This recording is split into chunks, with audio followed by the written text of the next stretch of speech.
Bonjour, je m'appelle Johanna. Je viens de Medellín, Colombie. Ça fait presque 12 ans et demi que je suis ici. La première chose que je pensais quand je suis arrivée ici, c'est qu'est-ce que je vais faire pour apprendre la langue, pour m'intégrer, pour connaître des gens, pour connaître de la culture. Comme quoi a changé dans ma vie, les situations pour faire de la socialisation et aussi pour parler avec plus de confiance. C'est une chose que c'est vraiment important pour moi. J'ai choisi de travailler chez Kumquat parce que j'avais besoin de élargir mes connaissances et mes compétences. Depuis des années, je travaillais en tant qu'enseignante de français, mais je sentais que je voulais aller au-delà de ça, de la salle de classe, que je voulais comme aider, mais d'autres façons. Je sentais que j'avais les capacités, mais j'avais pas les diplômes, j'avais pas de certification. Donc, c'est Kumquat qui a cru en mes capacités, puis qui m'a donné l'opportunité. Et je suis très reconnaissante parce que maintenant, je peux, oui, accompagner les apprenants, mais je peux aussi accompagner des formateurs et des bénévoles. Et je sens que j'ai beaucoup appris. Donc, c'est pour ça que je suis là. Ce qui rend plus fière de mon passage chez Kumquat, d'abord, je suis arrivée en pleine COVID. Donc, un des premiers défis qu'on a eu, ça a été de maintenir le service à notre clientèle, puis ce qui nous a fait découvrir une clientèle cachée. Parce qu'il y a des gens, justement, qui auraient aimé prendre des ateliers, mais qui ne pouvaient pas se déplacer. Donc, avec l'arrivée de Zoom, ça a permis d'aller chercher cette clientèle-là. Ça nous a aussi obligés à faire un virage technologique. Donc, on a tout numérisé, puis autant au niveau, le virage technologique, autant au niveau de l'offre de services que la standardisation du matériel pédagogique, puis l'image corporative de Kumquat. À un certain moment donné, j'ai fait du tutorat auprès d'un jeune Africain, qui est un jeune Guinéen, pour être plus précis, pendant à peu près 2 ans. Puis, j'ai vraiment senti que, même s'il est retourné en Guinée, il avait, après avoir amélioré son français, puis il avait de la difficulté, il est allé à l'école pendant 6 mois seulement dans son pays. Qu'après ce temps-là, il y avait des projets.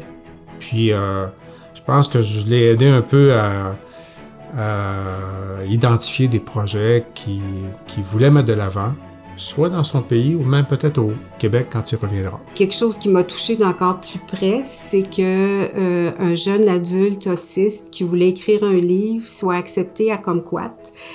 C'était pas quelque chose qui était habituel et encore là, il y a eu beaucoup d'ouverture et ça a donné une très, très, très belle aventure. Ce jeune homme-là a écrit un livre qui va être imprimé d'une journée à l'autre. Pourquoi tu es venue chez Kumquat? Salut, je m'appelle Oksana et je suis arrivée ici il y a 4 ans. Je suis arrivée ici au Québec avec ma famille et j'étais à la recherche de quelques places pour apprendre le français. Et finalement, j'ai trouvé cette place idéale. C'était Kumquat. Et c'est tellement bon pour moi parce que c'est la meilleure place pour moi de communiquer avec d'autres gens d'autres pays qui viennent.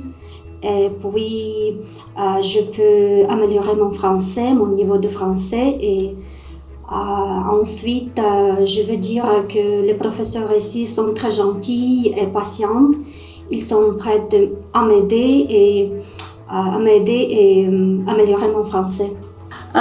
C'est tellement difficile pour nous, Chinois ou Chinoises, d'apprendre le français.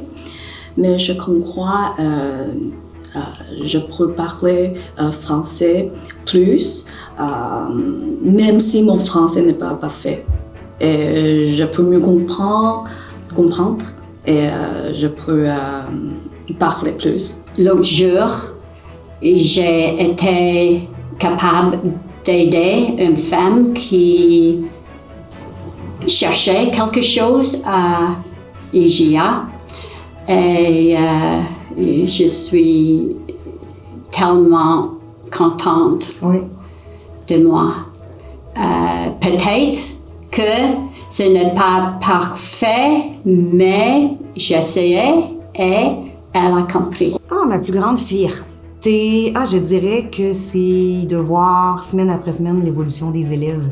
Quand je regarde de où certains que j'ai eu dès le niveau 1, donc ils n'avaient pas de connaissances, et quand je vois l'évolution et comment ils ont appris, semaine après semaine, ils arrivent avec des nouvelles expressions qu'ils ont appris. Ils me demandent des questions avec des mots et du vocabulaire qu'ils ont appris la semaine précédente. Ça me rend tellement fière de voir. Puis quand ils me disent « j'ai pris un rendez-vous, j'ai appelé le médecin, j'ai pris un rendez-vous par moi-même, j'ai été capable, puis j'ai pris un appel au travail, et j'étais contente parce que j'ai compris. Quelqu'un m'a dit une expression québécoise, puis finalement j'ai compris qu'est-ce que ça voulait dire. Ça me rend tellement fière. Moi, je souhaite que Kumquat soit connu davantage auprès de la population. C'est un service essentiel. Donc, on est un service de première ligne. Alors oui, il faut que ça soit connu davantage. La reconnaissance de l'organisme, comme quoi qui a sa place dans la communauté. C'est le côté humain, c'est de voir que malgré le fait qu'on a beaucoup de gens qui gravitent autour de nous, on connaît les histoires, on prend le temps avec les apprenants. Puis ça, c'est vraiment quelque chose qui vient me chercher puis qui me rend fière.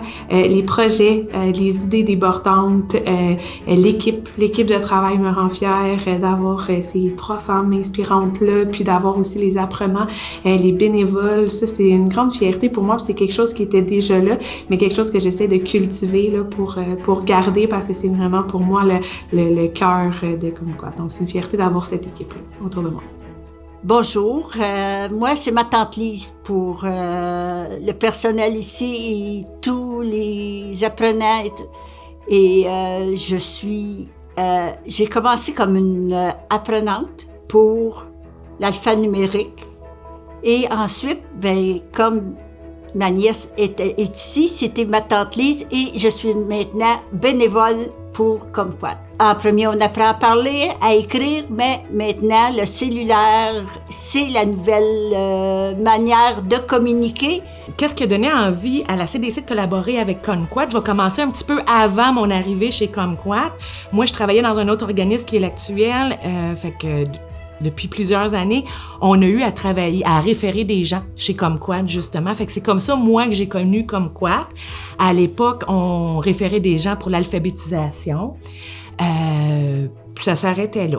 Puis là, avec mon arrivée à la CDC, j'ai découvert que, justement, Kumquat sont membres de la CDC.